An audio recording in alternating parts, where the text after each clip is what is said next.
This week, on a 6-3 vote, the U.S. Supreme Court upheld the right of a Washington high school coach to take a knee and pray quietly on the field after football games. One school official suggested that Coach Joe Kennedy pray in a janitor's closet. But the high court says coaches have the right to pray publicly, and the school district was wrong to fire him. We're here to set us straight on this and to share his insights on restoring traditional instruction in American classrooms is Libertas Institute founder Connor Boyack. He's author of the new book in the Tuttle Twins series, America's History. Connor, I want to discuss your new book in a moment, but first, we've seen 4 religious freedom cases decided by the U.S. Supreme Court this term, all reaffirming a strong commitment to First Amendment rights. So your thoughts on the latest and high school football coach Joe Kennedy?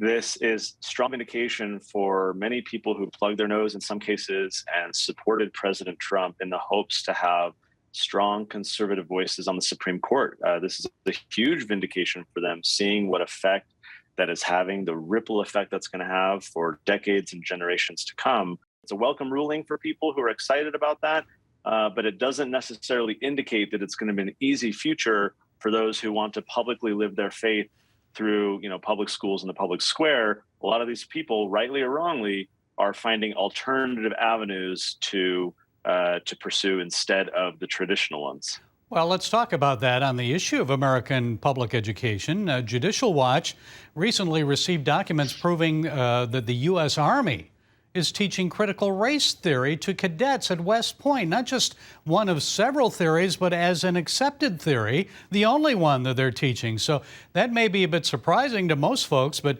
you've been following this teaching in our public schools for quite a while now, and with your new book, you're trying to help shift history instruction back to a traditional view. So tell us why you published the latest in the Tuttle Twins series, America's History. Well, this is born of a clear demand from our audience. We've been publishing books for about 8 years in the Tuttle Twins series. We've sold over 4 million copies, but we had never really delved into history per se, American history specifically. We're really good at making kids memorize the what, but that doesn't really impact their lives 250 years later. How does it suit a 10-year-old to really understand, what type of muskets were used and so forth? It doesn't impact their lives. But when that same child learns the lessons and the ideas and the philosophies and the concepts that were at issue in the revolution, those are the ideas that can be applied to their young lives today. We've been doing, I think, a very poor job at teaching the rising generation the ideas that made America great, the ideas that they can apply to their lives today. And that is what our new book is about, is sure, we're teaching, what happened and so forth, but the main focus is on why these things happened, the ideas that were at issue that people were studying and feeling about, because we can relate to that in our own lives today. And suddenly young people can learn from history and then apply those lessons in their lives. And from reading your book, I found your approach to slavery and race interesting. You didn't ignore it. You took it head on, discussing that Thomas Jefferson owned slaves, yet he wanted to include an anti-slavery mention in the Declaration of Independence. Also, a married couple, a Native American husband and a black wife, acknowledged the bad things in America's past, but also urged your main characters to focus in on the present and the good things about the United States. Explain more on that. Yeah, we live in a time of polarization. This isn't a surprise to anyone watching right now. You have people out there tearing down Thomas Jefferson's statue and statues of other founding fathers because how dare they? How could they? They were all white supremacist bigots, they say. And so I felt like we needed to, as you point out, hit these things head on and give them fair treatment because they really did happen. But there's nuance.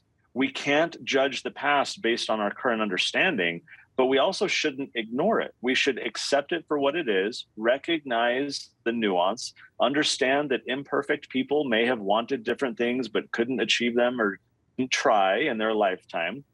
And history is more complicated than often we let on. And so I felt that nuance was important. I felt that parents should have these conversations with their kids and be equipped in having those conversations by presenting some of these ideas in our story so that they could talk about them in an age appropriate way to their kids, because I think it is healthy to say these things happen. We can learn from that. What can we learn from that for our own lives today about maybe how minorities are treated or about how people are fighting for civil rights or whatever. We can analyze our own world today based on what happened if we're willing to confront those difficult issues and have a conversation about them.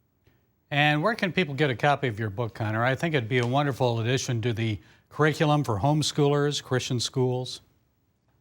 Thank you. Yeah, everything is at our website, TuttleTwins.com/history.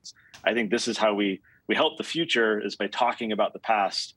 And so we're encouraging everyone, TuttleTwins.com/history. Let's start having those conversations with our kids and make a better future. Okay, Connor Boyack, author of the new children's book, America's History. Thanks for setting us straight today, Connor. We appreciate it. Thank you. Appreciate it.